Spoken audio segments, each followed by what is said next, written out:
So I'm Lars Fogelin. I'm an archaeologist. I work at the University of Arizona, and specifically I study ancient Buddhism, the origins of religion, and how archaeologists can go about using the material correlates of religion to figure out what's going on in the past.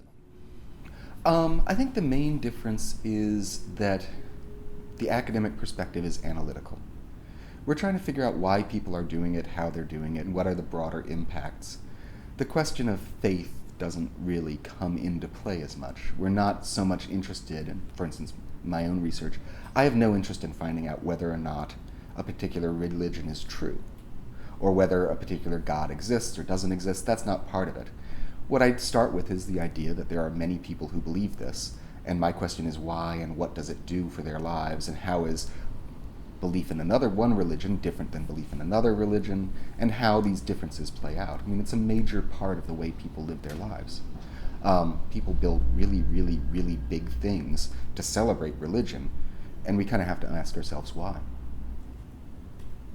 I think of religion as almost undefinable, in that it seems to be in so many places at once that it's almost impossible to define. So we're sort of left with fairly basic questions. How would I separate, in an ancient past, the game of football from religion? They both have rules, they both would look like that, they wear weird clothes.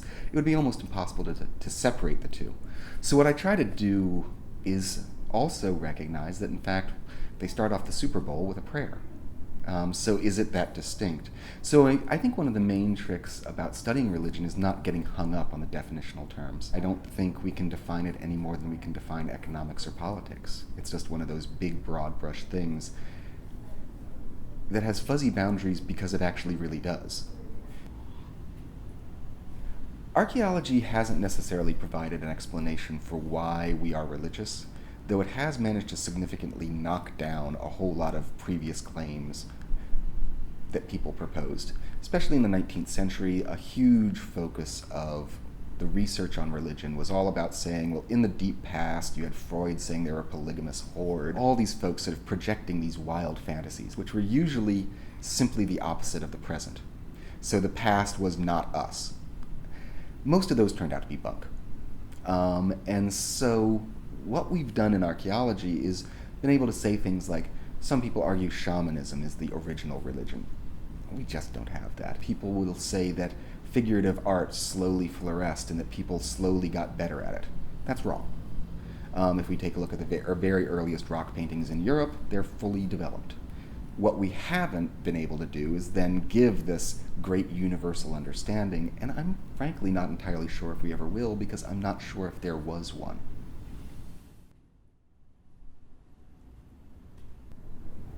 If religion is all over the place all the time, it correlates with everything.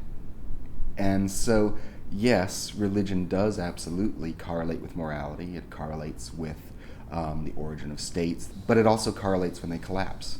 It also correlates when they don't collapse. It correlates when they decide to place the midden on one side of the village rather than another. There are changes that occur to religion with the origins of states. The questions I'm most interested in have to be about how. It's how do we balance this sort of generalized idea that some sort of dominating morality occurs at the beginning of states, which might be true, might not be true. I very much doubt we're going to find many universal explanations that involve religion, except for the most banal and broad brush. If we talk historically, the most common perspective on religion in archaeology was a Marxist one, which was in some ways used in archaeology as a way to kind of dismiss religion, that religion is this superstructural thing that doesn't matter. What really matters is the economics and environment. Now, that was both bad Marx and bad archaeology, but for many years that was kind of the norm, which was deeply weird because most of the biggest stuff we find is actually obviously religious. I mean, how do you take religion out of the pyramids? But there really was a hesitancy to talk about religion among archaeology. And that began changing, let's say 10, 15, 20 years ago, initially with some of the work of Colin Renfrew, John Fritz, William Walker. A few other folks started coming around and saying, listen, religion is just something people do, and we can study it just like we can study anything else that people do. In some ways, it was the recognition that religion's not special. Religion is just something that people do. And if they do it enough, they're going to leave some material remains, and if they leave material remains, we as archaeologists can study it. And since they build really, really big things, actually we can study it pretty well. It's actually not very hard at all. There's two benefits that you can get from archaeology. One is the classic, we have deep time. If you don't look at archaeology to look at the origins of religion, you're limited to the last, let's say, 5,000, maybe 6,000, 8,000 years, when people actually wrote stuff down. But the other problem you can have if you don't use archaeology to study religion is you really only get the perspective of the people writing it down, who are usually the priests. So one of the real benefits of archaeology is that you can actually bring in a broader perspective. So for instance, in my work on early Buddhism, the monks are pretty much always saying that they're loved, that everybody thinks that they are these very devout people who are very worthy all the time. And the laity will come to the monasteries and do all sorts of good things. And they did that a lot.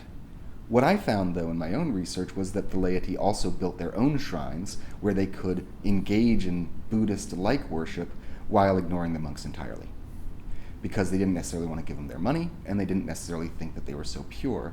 I mean, we can think of this today. Imagine trying to construct a history of Catholicism, and the only thing you ever cited was the works coming out of the Vatican. It just wouldn't work. It's not always like that when you actually have a small parish church somewhere in Missouri or Zimbabwe. It's very different in reality. And so that's archaeology can approach and add to the full breadth. So you combine the texts, you combine the sort of highly literate traditions with actions that are recorded by archaeology. Archaeology can erode faith to the degree to which faith is making specific empirical claims. Like, for instance, let's take the Shroud of Turin, which is alleged to be the shroud in which Jesus was initially placed after taken off the cross. Now, if you want to make that into the literal shroud that really was there, archaeology is going to be a problem. It was carbon dated and it came out somewhere in the 14th or 15th century, maybe a little later, which means you have to start having debates as to whether maybe God messed around with the carbon dating or something like that.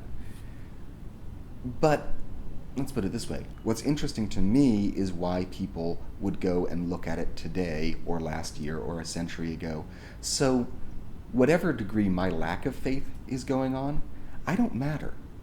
And all of those millions of Hindus go about their daily lives without really caring about me at all. I'm in analytical mode, and the analytical mode is that these people have faith and they believe. So I'm not there to try to challenge what they believe. The problem comes in when people really want the imprimatur of science or archaeology to confirm it. The best thing an archaeologist can do is not join in that game because it's not going to end up well. I think what we really need more than anything else are new master narratives of the areas we're studying. And these stories need to be updated with the latest work, whether it be in the postmodern, modern, cognitive science, memory. We've been teaching these same old master stories while we've been progressing the field, and it's time to make these master stories more relevant. I've always found the question of what can we do with this to be about the most difficult. For lack of a better word, it's cool. It's interesting.